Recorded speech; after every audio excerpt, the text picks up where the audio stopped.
Hey guys, what's up? It's your boy K Breezy here. I hope that all of you watching this are having an absolutely amazing day, because in today's video I'm going to be going over and breaking down everything you need to know about the slightly overdue but long awaited Warzone game mode that has finally came out for Call of Duty Modern Warfare. So if you're excited to hop into your first match of Warzone and you want some good luck on getting your first dub, be sure to let me know down below by clicking that like button. And while you're at it, if you're new to the channel, be sure to subscribe and hit that bell icon, because then you don't have to worry about missing out on some of the latest Call of Duty news or a post from this channel.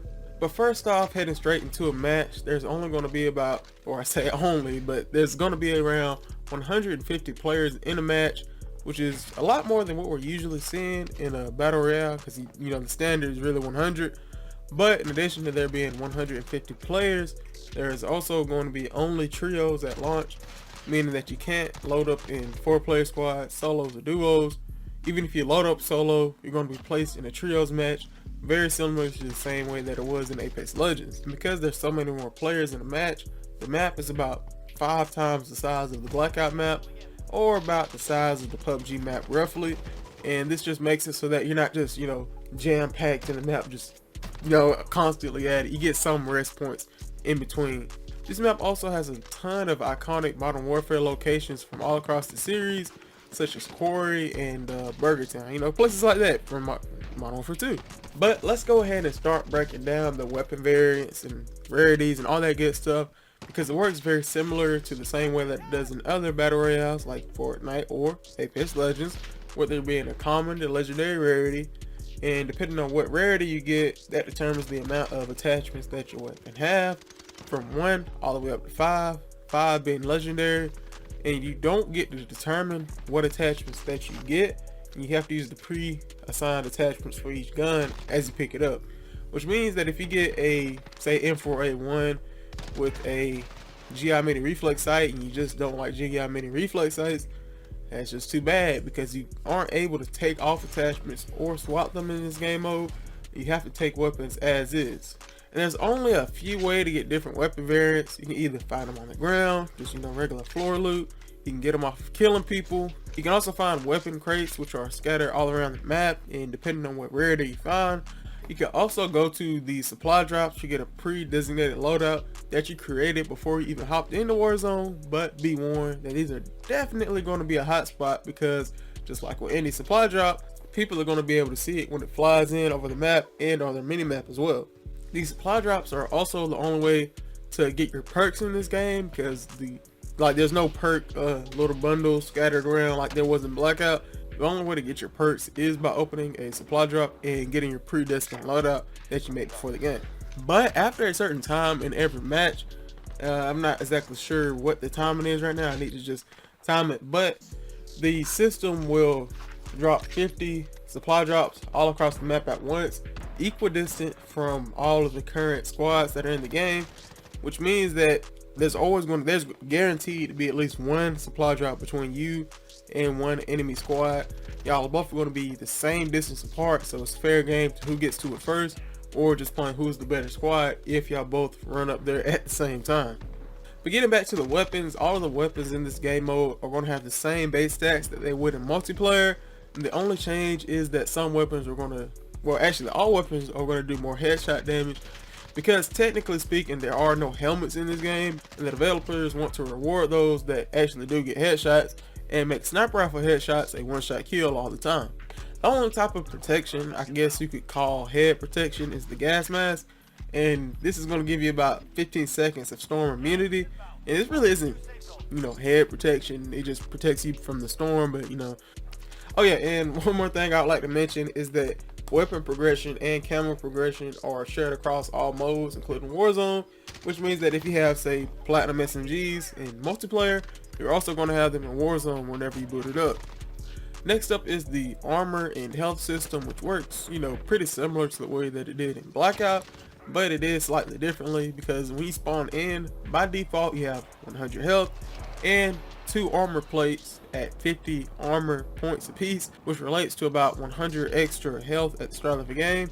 So you're going to start off every match, as soon as you hop off the plane, with 200 total health, and you can find another armor plate to make it 250 health. And in your inventory slots, you can hold up to 5 armor plates at once. And these armor plates that you carry around can be used to repair armor plates or to replace them as they get damaged.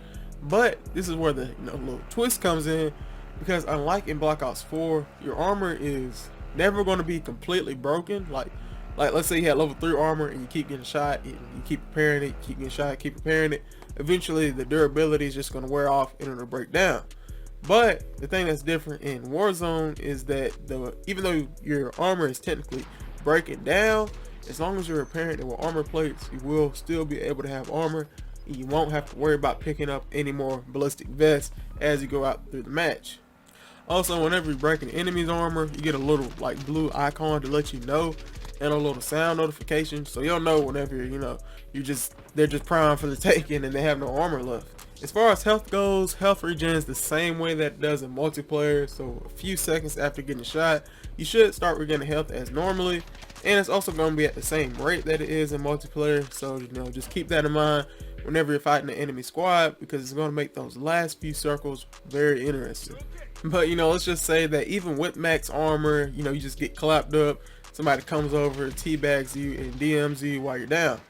Now this really isn't the end of the world, because on your first death in Warzone, as long as the gulag isn't closed, you're going to get a free, all expense, all round trip to the gulag. And what this means is that you get to 1v1 one other player to determine who gets put back into the match. Winner gets put back, loser is forced to spectate unless one of the teammates buy them back at a supply station. But after a certain amount of time in every match, the gulag is closed to prevent this being abused during those late circle situations. The next thing that you really need to know about Modern Warfare Warzone is the new plunder system, and you can either find money scattered around the map and just little bundles and stuff, or whenever you kill an enemy or explode an enemy's vehicle, you'll find plunder under that little wreckage or body or whatever you want to call it. You can also do it by doing blood money or mo money challenges, whatever you want to call it. And these challenges are going to be things like kill a certain player or squad within a certain area. They'll kind of assign you what area they're in, and you have to go in, hunt them down and kill them. And just be warned, they do know that they're being hunted. They'll say you are being hunted.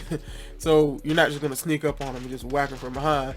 They're going to know that you're coming for them, and you just got to be going full throttle if you really want that plunder. Another example of what you could be doing for plunder is holding down a certain position, but enemies, I think they're also going to know that you're trying to hold down this position and are going to fight you for it.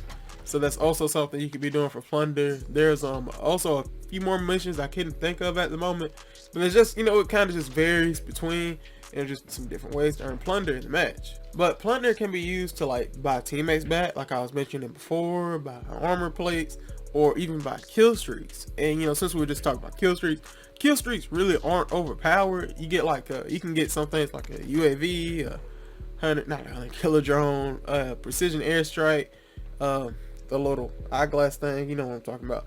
You can get stuff like that, and they're not completely broken. Like the precision airstrike isn't, because you get a 10 to 15 second warning before it actually explodes on your location, and this gives you a little window of time to escape. You're not just you're not just going to get your pants caught down in the wind and just get demolished by a precision airstrike. That was really one concern that I have. And while this is going to not be so bad early game, late game when it's 2 or 3 circles left, it's going to be pretty bad once people really get the hang of these and really get competitive about winning. Because just like with any battle royale, the longer as it goes, the more competitive that it gets, and the higher that the skill gap gets in order to be good at the game. Also, a real quick tip that I do have is you can use the D-pad on PlayStation, or I think Xbox too, to drop money, and you can combine this with your teammates to make one big power purchase, like buying another teammate back and redeploying them. And it's just something that you really do need to be keeping in mind whenever you go to these supply stations. Also, supply stations always stay open after they're open. They're going to be closed, but once somebody uses them, it's going to stay and show that it's been used. So just keep that in mind whenever you see an open supply station as well.